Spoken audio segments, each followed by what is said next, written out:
Hi, I'm Dr. Amber from Treasure Coast Animal Rehab and Fitness, and as part of our Senior and Special Needs September, I wanted to do a segment specifically on caring for your special needs pet. So this could be your handicapped, disabled, or your aging senior pet, because sometimes your relationship as a pet parent, a pet owner, a caregiver changes as your pet ages. And what we want to do is make sure that the quality of life of your pet and of you and of your relationship stays as pure and happy as possible. So things to talk about first, right? So general care, being able to stand up, move, shift body side to side. Those are the functions that we start with initially when we see our rehab patients, especially when we see our what we call down dogs. So our smaller big dogs who are no longer able to ambulate on their own. Then we need to be able to teach them to move their bodies from side to side so they can make themselves comfortable, readjusting. And additionally, give owners this tool packet of how to move your dog around.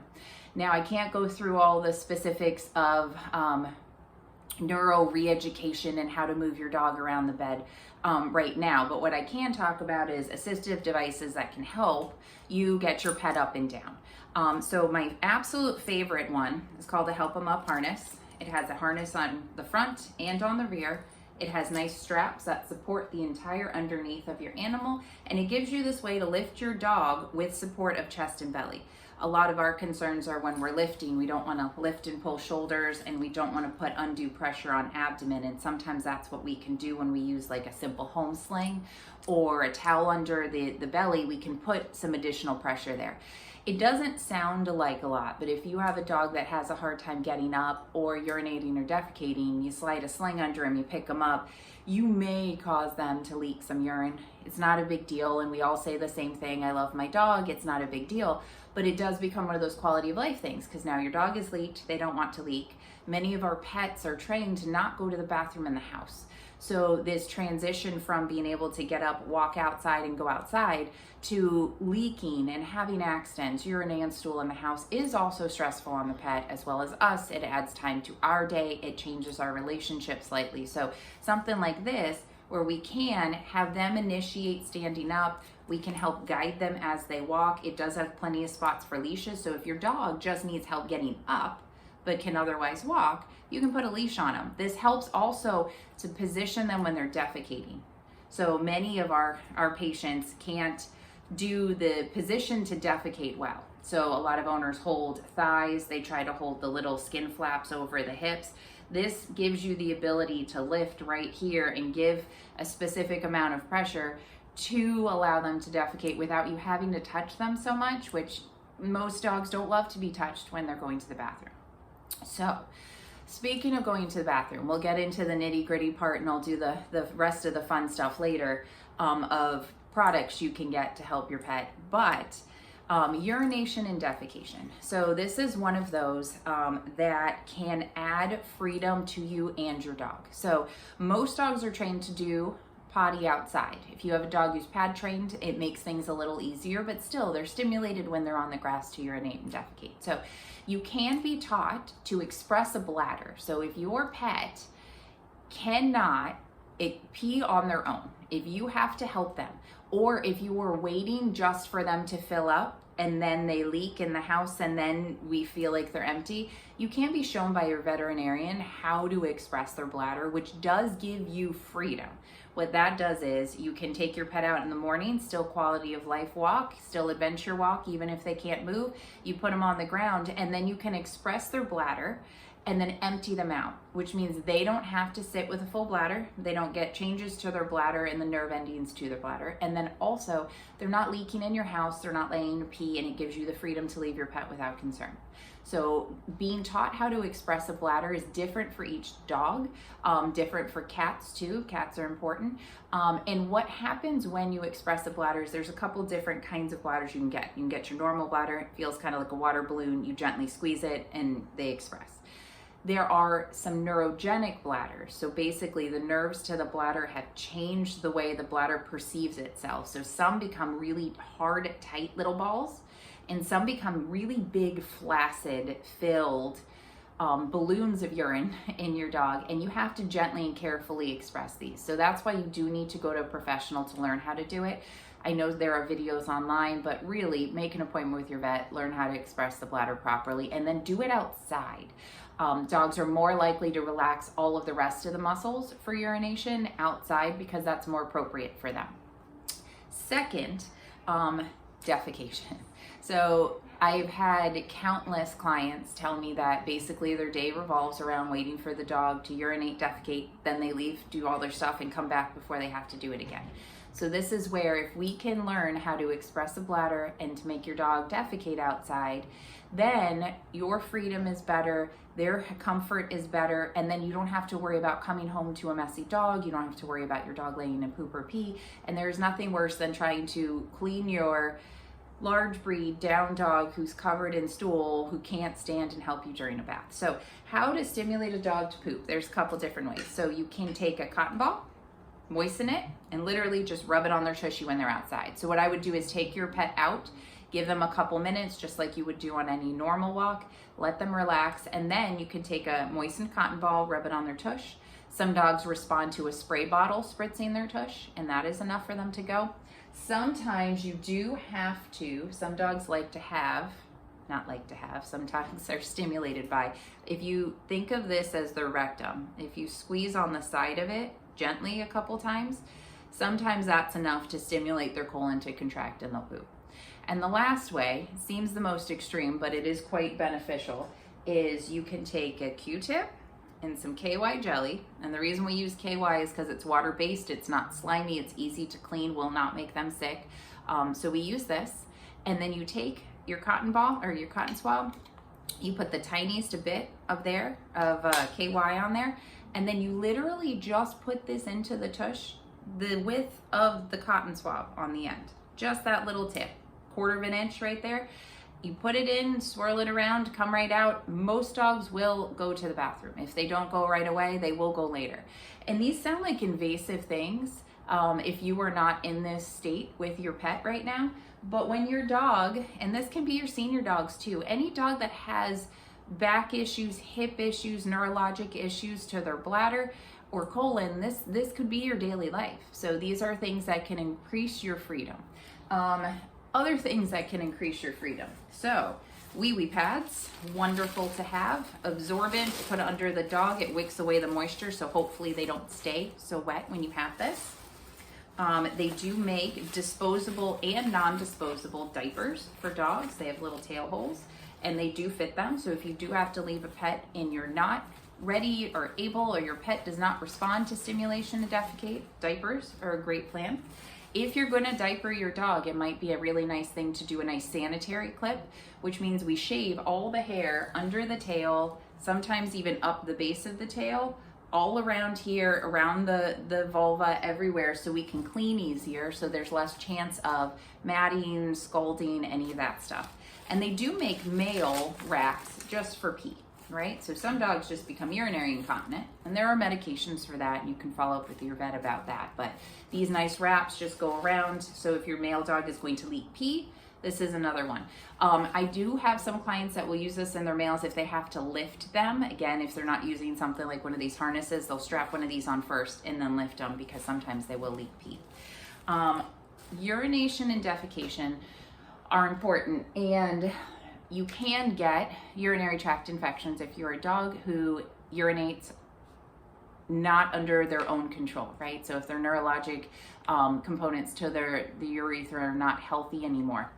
There are supplements that can support bladder health and strength. There is more than just cranberry now available that can help. It won't prevent anything, but dogs do get UTIs when they are recumbent for long periods of time when they're laying around. So we want to make sure we can support them the best we can, and sometimes a whole body bladder support is a nice way to do it. There's more than just this one. This is just the one that I have here. Other things that we can think about is when our pet gets up, right? So let's say, even if they can't get up, even if they're a mobile dog on the floor, but they use their feet and they're sliding, there are certain beds that are great. I can tell you traction mats on the floor. So like the gym mats you would put under treadmills, yoga mats, having those around. No matter what, every one of my special needs and handicap patients will still find that one corner you don't put a rug or a mat, but still try. My motto is kind of, you've got to try, right? We do the best we can. We can't prevent everything, but we can set them up to win the best we can. Rugs, another one. If you're going to get rugs, they have to stick to the floor. So they either need that rubber backing, or like what we use here, we have tape, and we tape them to the floor. Because I have been to several houses and wonderful clients, and they've told me they have rugs, and I get there and the dog's sliding because the rugs slide. And it's not, because it's just one of those things we don't think of when we're trying to plan. So grippy rugs to the floor. Other things, make your dog stick to the floor. So these are booties that have these nice grips. They have grips on the front and the back, so if it turns around, they're not grippy. These also have this nice Velcro strap, so you don't have to cinch it on with a hair tie or rubber band or cable tie, or I've seen a lot of stuff. These come with this nice elastic around the top. Now you still don't want to cut into the skin, so you still want it tight enough it's not going to fall off, but not too tight that it'll rub and cause a lesion. So anything you ever put on your pet, your help them up, your booties, your toe grips, your knuckle up socks that'll help keep their feet in the right position when they're walking, you got to make sure there's no lesions between their toes, around their nail beds. Make sure their skin is staying healthy, because skin breakdown is something we are concerned about when we have senior, disabled, or down dogs. So booties are great. If you don't love those booties, they do make something like this. These are rubber booties. With these, just make sure you get the correct size. There's correct sizing on the back, because they are more elastic and they do kind of fit like a rubber band around. So you want to make sure these fit really well. Toe grips, I've talked about these a lot because they're minimally invasive. They attach just to the base of the toe, and they increase the proportion of the toe that can stick to the floor and grip. And then these nice guys, you can order pretty much all of these on Amazon. The toe grips, I would either, if you have a vet, a rehab vet, somebody who has those, just so we can fit those properly. These guys, they're stickers. They stick onto the bottom of your feet. If you're going to use these, just make sure you shave out the dog's paw pads. I like to clean them with alcohol, let them dry really well, and then put these on. These can last for some dogs for a couple days. And shaving out the paw pads, that is a big one. So Amazon has a handful of clippers that are super affordable. You want the shavers that aren't gonna cut or scratch at all, but you take all the fur off the pads, so then their entire pad can stick to the floor. So that's also a really nice tip. Other things that we can think about in our chronically disabled dogs or our senior pets is pain control. So most of us know there's a combination between different medications, different supplements, things we can do to get them up. But then also at-home pain devices, I love a CC Loops. It's a local PEMF device. You have this at your house. You can put it on the region that hurts. I love these, especially for neck dogs. They can wear it like a necklace. These are wonderful. They also make beds. CC makes beds, and Multi-Radiance makes beds. And we have PEMF beds that we treat our patients with while we do other things here in clinic. So if you want more information on PEMF devices, at-home lasers are not a bad option. But when you hear laser, it's like CBD now. It's an all-inclusive term. So there is a vast difference between anything you can buy online that is under $1,000. So this is all of those at-home $500 units. They can work. It depends on where you're using them. They just don't have much depth of penetration, and their power is not that strong. Vastly different than the ones that we use in-house when we're doing treatments. But you can use them. So I would, if you get one of these devices, again, consult your local laser expert, whether that's your primary vet or if there is somebody who does a lot of laser. Rehab vets are wonderful, because this is one of my tools of choice right here. I used to call it my magic wand, because you can do a lot of really good things without having to add medications to your pet. You also, though, do have to use caution, because if there's any chance your pet could have cancer, consult with your vet. Lasers and cancer don't go together. Other things we can think about, right? Cats are important. Stimulating cats to eat. There are certain products that are really nice. These are these squeezy gel kind of things. This is a nice way to motivate a cat to move. I love these because we do make little trails. You can hold it like a pencil and they will lick it, and you can get them to move and do some exercises. Also, it's a little bit of an appetite stimulant. So if you have a cat who is debilitated or needs motivation, that's a nice one. And then also brain health, right? We talk about if you can't get up, if you can't move, other things we can do to keep ourselves wonderful and healthy in our head. We do have brain supplements for cats and dogs. There's several different ones. These are kind of my ones of choice. I love Senalife, the Senior Vitality, and then the Senior Vitality for cats is another nice option because these are chewable versions because not every dog loves capsules. Also, thinking about brain games and puzzles, right? So I love puzzle toys for down dogs. I love puzzle toys for senior dogs. It makes them problem solve. It makes them figure things out. It makes mealtime longer too. If you have a paralyzed dog, sometimes these guys will eat all their food up and then it's gone. So if we could do something like put it in a puzzle toy or feed 2 small meals, half in a regular bowl so they're not starving, and then some in a puzzle toy so it gives them something to do. That's another nice thing to do for brain health. And then skin health. So this is not an all-encompassing little chat here, but I'm trying to hit the big points. Skin health is really important. So dogs that lay more, that are recumbent, that have to touch different surfaces. So not all dogs lay in the grass outside. So if you have an allergic dog, we have to be able to clean them. So things like waterless shampoos are really nice. There are some prescription ones now, and then there's over-the-counter ones, but the ability to remove pollen, dirt, dander, stool, urine from your dog without having to wash them is a great handle or tool to have at home. And then making sure there's nothing like skin lesions, ulcers, sores, infections.